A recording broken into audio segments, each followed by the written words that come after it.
Okay, next up we are going to open up Photoshop, and like I said in the previous video, I'm going to show you how I set up basically a template that I use as a starting point for everything that I do, and then I can it just makes it easier. So I'm just going to whip that open and I'll show you how it's all set up. So it's this one here, 5x8 template.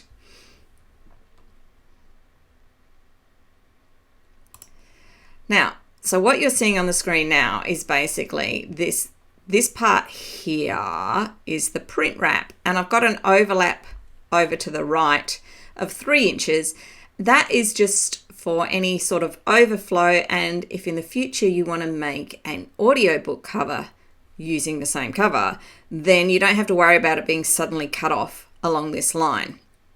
So I make mine there, 14 inches wide by 8 inches high, and then I put my guides at 5 inches across the top here. That's the back, this part 1 inch wide spine, and another 5 inches across the front. That's my front cover, and this is just basically leftover space. So you start off with making your canvas size 14 by 8. And I'll drag these out. So to get your guides, all you have to do is just drag them in.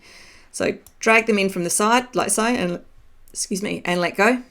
And same thing from the top, but we don't need any top ones. So I'm just going to drag these out, but I'm going to show you how you precisely get them in place, because dragging them in, I've always found it really challenging to get it like exactly on 5.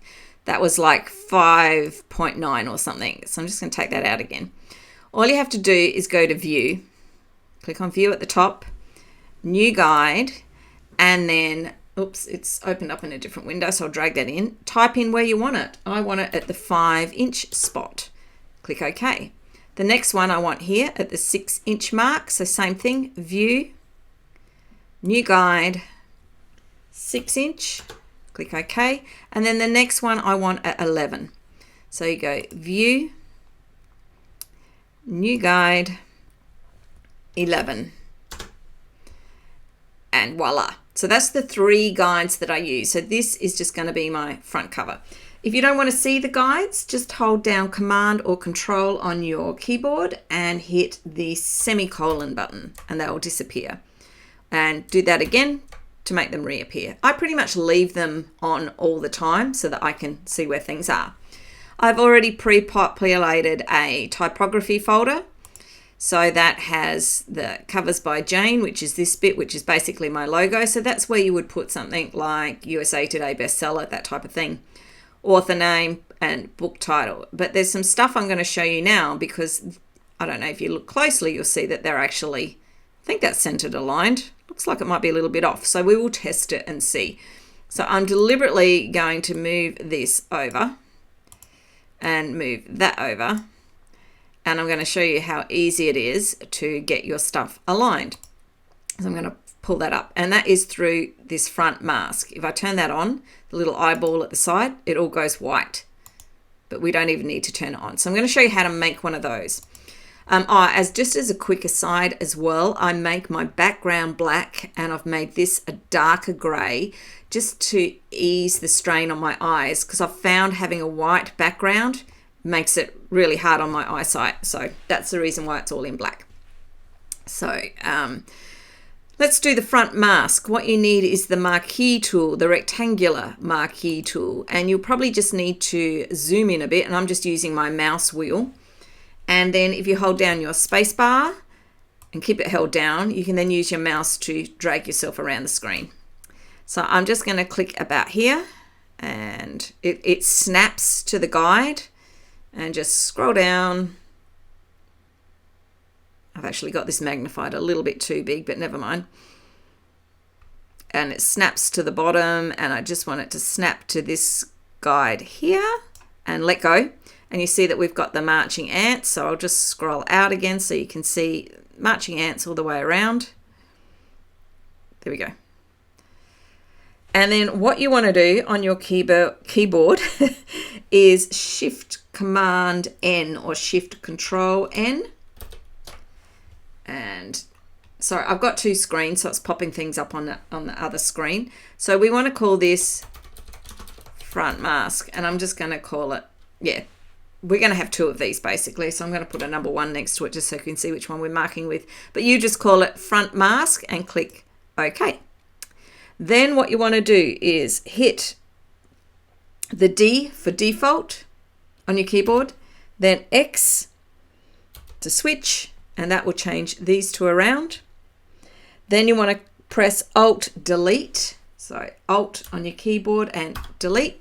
Turns it all white. Oh, don't freak out. Then what we want is to Command or Control D to deselect it so the marching ants have gone away. And then if we turn that off, then that makes that disappear. I'm just going to change my mouse or cursor or whatever you want to talk back to this, so I'm not drawing marquees everywhere. So that's our mask done, but how do we actually use it? So, and you do the same for the back. If you wanted to do a back mask, you do exactly the same process. Square marquee tool, draw it in, make a new layer, make it white, then turn it off basically. So what you do is click on the text you want to line up. So author name in this case. Then what you do is hold down your Command or Control and click on the white part of the mask up here. So don't select that whole thing, stay on this one, but Control, click, and you'll see that you get the marching lines, marching ants. Then up here, you just want to click on Center, and that will center it for you within those boundaries.